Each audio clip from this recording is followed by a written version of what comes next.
दोस्तों, हिजबुल्लाह और इजराइल के बीच लेबनान के बॉर्डर पर तो घमासान युद्ध छिड़ चुका है। इजराइल भी लगातार हमले कर रहा है और उधर से पलटकर हिजबुल्लाह भी जवाब दे रहा है। हिजबुल्लाह ने कल बहुत खतरनाक हमले किए हैं और बहुत बड़ा नुकसान भी इजराइल को हुआ है। लेकिन इजरायली मीडिया ज्यादा खबरें बाहर नहीं आने दे रहा है। नहीं। लोकल वहां की जो मीडिया है उसने कुछ तस्वीरें दिखाई हैं, बुरी तरीके से आग लगी हुई है। जो इजरायली यहूदियों की बस्तियां हैं सफेद के अंदर, उन बस्तियों पर हिजबुल्लाह ने इतने रॉकेट दागे हैं कि पूरी की पूरी बस्तियां जलकर राख हो गई। साथ ही साथ खबर एक ये भी आ रही है कि आयरन डोम ने हिजबुल्लाह के रॉकेट्स को रोकने की कोशिश की। आयरन डोम भी मिसाइलें छोड़ता है बाहर से आने वाली मिसाइल को रोकने के लिए और ड्रोन अटैक को रोकने के लिए या फिर रॉकेट को रोकने के लिए। तो आयरन डोम ने जो मिसाइलें छोड़ी थी उसमें से एक मिसाइल डेयरी फार्म पर जाकर गिरी जिसमें 24 गायों की मौत हो गई। हमारे यहां का मीडिया दिखा रहा है कि हिजबुल्लाह ने जो रॉकेट अटैक किया था उसकी वजह से एक डेयरी फार्म पूरी तरह से तबाह हो गया, 24 गायों की मौत हो गई। लेकिन हकीकत यह है कि इजराइल ने आयरन डोम के जरिए जो मिसाइल छोड़ी थी उस रॉकेट अटैक को रोकने के लिए इजराइल के आयरन डोम की मिसाइल के तौर पर वहां पर जाकर गिरी है, जिस वजह से 24 गायों की मौत हुई है और डेयरी फार्म पूरी तरह से तबाह हो चुका है। हिजबुल्लाह और इजराइल एक दूसरे के ऊपर लगातार हमले किए जा रहे हैं, लेकिन इसी बीच देर रात आज इराक की तरफ से एक बड़ा ड्रोन अटैक इजराइल की तरफ किया गया है। इराक के इस्लामिक रेसिस्टेंस ने पहली बार अरफाद ड्रोन का एक बड़ा झुंड कब्जे वाले फिलिस्तीन की तरफ भेजा। जॉर्डन घाटी में जाकर उसने हिट भी किया। यह पहली बार है जब इराक की तरफ से, इराक के इस्लामिक रेसिस्टेंस की तरफ से इतना बड़ा ड्रोन अटैक किया गया हो। हालांकि बहुत सारे ड्रोन को मार गिराया, जॉर्डन की सेना भी आ गई और भी कुछ सेनाएं वहां पर मौजूद है, उन्होंने इराक की तरफ से छोड़े गए ड्रोन को मार गिराया, लेकिन कुछ ड्रोन ने जाकर वहां पर हिट किया। लेकिन पहली बार इतना बड़ा हमला इराक की तरफ से किया गया। तो हिजबुल्लाह, यमन और हमास के बाद अब इराक की तरफ से भी इस तरह से इजराइल के ऊपर हमले शुरू हो चुके हैं।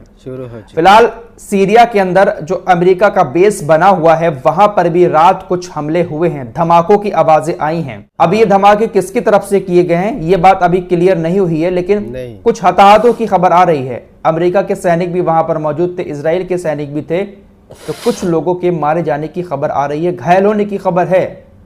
जाहिर सी बात है ये हमला इस्लामिक रेसिस्टेंस ने ही किया होगा, क्योंकि सीरिया और इराक के अंदर अमेरिका के बेस को कई बार पहले भी निशाना बनाया जा चुका है। फिलहाल एक बात तो तय है, अमेरिका और इजराइल बहुत कुछ कर रहे हैं मिडिल ईस्ट के अंदर, लेकिन अमेरिका और इजराइल के नाक में दम ये सभी संगठन किए हुए हैं। पूरा साथ इनको ईरान का मिल रहा है।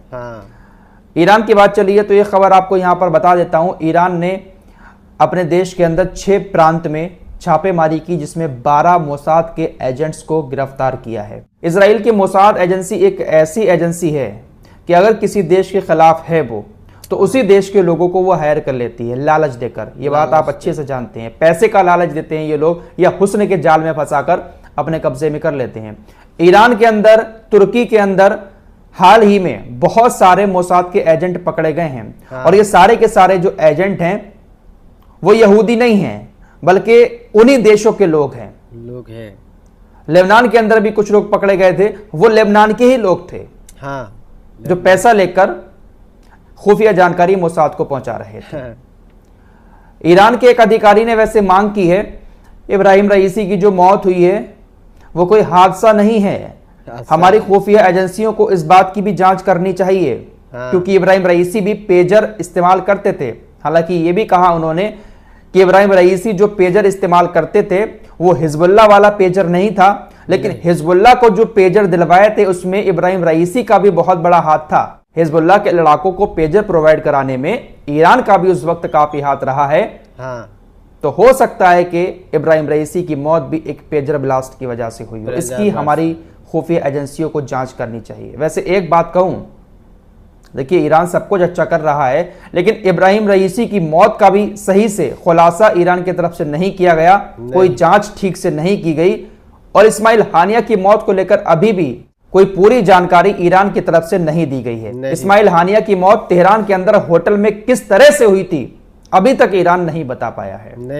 बाहर से कोई मिसाइल आई थी या पहले से ही इस्माइल हानिया के रूम में कोई बॉम्ब फिट कर दिया गया था, अभी भी पता नहीं चल पाया है। लेबनान की सरकार भी अब खुलकर इजराइल के साथ युद्ध में आ चुकी है।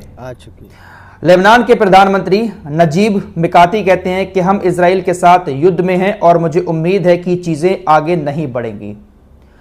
हिजबुल्लाह तो लड़ ही रहा था, लेकिन लेबनान की सरकार थोड़ा सा पीछे हटती थी। लेबनान के ऊपर इंटरनेशनल लेवल पर दबाव बनाया जाता था, लेकिन जब से ये जो पेजर अटैक हुआ है तब से लेबनान की सरकार ने भी हिजबुल्लाह को पूरी आजादी दे दी है और यह भी कह दिया है कि अब हम भी युद्ध में हैं। कल शाम हिजबुल्लाह की तरफ से एक टैंक रोधी मिसाइल छोड़ी गई। वो मिसाइल इजरायली सैनिकों के टैंक पर जाकर लगी, हिट किया उसने। इसमें 5 सैनिक बुरी तरह से घायल हो गए। ये जो घायल होते हैं ना, ये ऐसे घायल होते हैं कि घायल होने की इनकी खबर आ जाती है, घायल होकर हॉस्पिटल पहुंच जाते हैं, लेकिन उसके बाद इसमें से बहुत सारे सैनिकों की मौत भी हो जाती है।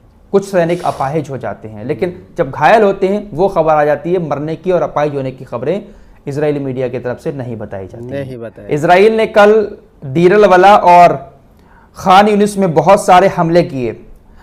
उन हमलों की वजह से जो इंटरनेट की सेवा है वहां पर पूरी तरह से खत्म हो चुकी है। फिलिस्तीनी दूरसंचार कंपनी की तरफ से इस बात की जानकारी दी गई है कि इन दोनों इलाकों में इंटरनेट पूरी तरह से ठप हो चुका है।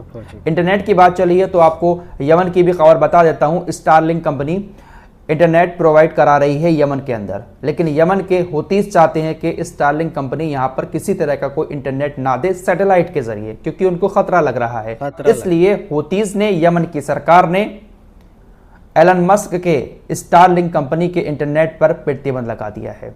उधर पहली बार इजराइल की सरकार ने इजराइल के स्वास्थ्य मंत्रालय में यरूशलेम में, जो कब्जे वाला यरूशलेम है, जो यहूदी वहां पर रहते हैं, उनसे कहा है कि आप ब्लड डोनेट करें, रक्तदान करें। इस जंग के दौरान पहली बार इस तरह का आदेश दिया गया है इजराइल की सरकार की तरफ से कि हमारे लोगों को खून की जरूरत है, आप ज्यादा से ज्यादा रक्तदान करें। तो इससे आप अंदाजा लगा सकते हैं कि उत्तरी इजराइल के बॉर्डर पर हिजबुल्लाह ने किस तरह से कहर बरपाया है। भले ही इजराइल स्ट्राइक करता है, एयर स्ट्राइक, लेकिन हिजबुल्लाह भी बड़े हमले लगातार किए जा रहा है। जरूर किया जा। बस यही दिक्कत है। काफी सारे लोग कमेंट भी करते हैं कि फराज भाई, क्या इन लोगों के पास हवाई हमले करने के लिए लड़ाकू विमान नहीं है? जी बिल्कुल, आपने सही कहा। हिजबुल्लाह हुआ, हमास हुआ या फिर हुतीज हुए, इनके पास उस लेवल के लड़ाकू विमान नहीं हैं जो इजराइल के अंदर घुसकर हमला कर दे। ये लोग वहीं से रॉकेट और मिसाइलें छोड़कर हमले करते हैं। हिजबुल्लाह के उप महासचिव शेख नईम कासिम ने कहा है कि हमारे ऊपर इतने सारे हमले हुए हैं हाल ही में, लेकिन आपको हम बता दें कि हम बहुत मजबूत होकर लौटे हैं और ये मैदान इसका गवाह बनेगा और लेबनानी समर्थन मोर्चा जारी रहेगा, चाहे इसमें कितना भी टाइम लगे। और ये तब तक नहीं रुकेगा जब तक गाजा युद्ध बंद नहीं हो जाता। देखिए पूरी दुनिया रो रही है कि हिजबुल्लाह उधर हमले कर रहा है, ये कर रहा है, वो कर रहा है। हिजबुल्लाह की, हुतीस की, सबकी सिर्फ एक ही डिमांड है कि गाजा युद्ध खत्म कर दो, हम चुपचाप बैठ जाएंगे, हम फिर आपसे जंग नहीं लड़ेंगे। उनको कोई नहीं समझा रहा है। नेतन्याहू लगातार धमकियां दे रहा है। एक बार फिर से इसने कहा है, अगर हिजबुल्लाह ने हमारे मैसेज को नहीं समझा तो मैं आपसे वादा करता हूं कि वो हमारा मैसेज जरूर समझेंगे। ये बहुत बड़ी धमकी दे रहा है हिजबुल्लाह को कि हम आपको मैसेज दे रहे हैं छोटे छोटे हमले करके, लेकिन अगर आप अभी भी नहीं समझे तो फिर हम एक बड़ा मैसेज देंगे आपको। मुझे इस बात का डर है कि ये बंदा जाते जाते कहीं दुनिया में परमाणु जंग शुरू ना कर जाए। डर इसी बात का है। ये और जो बाइडन भी रिटायर ही होने वाले हैं। बचा क्या है, आखिरी सांसें गिन रहे हैं। जाते जाते कहीं ये कुछ ऐसा ना कर जाए कि दुनिया बहुत बड़ी मुसीबत में पड़ जाए। फिलहाल देखते हैं क्या होता है। दोस्तों हमारे वीडियो पसंद आए तो फॉलो सब्सक्राइब जरूर कीजिए और साथ ही साथ शेयर भी कीजिए। मिलते हैं अगली वीडियो में, तब तक के लिए अपना ख्याल रखें। धन्यवाद।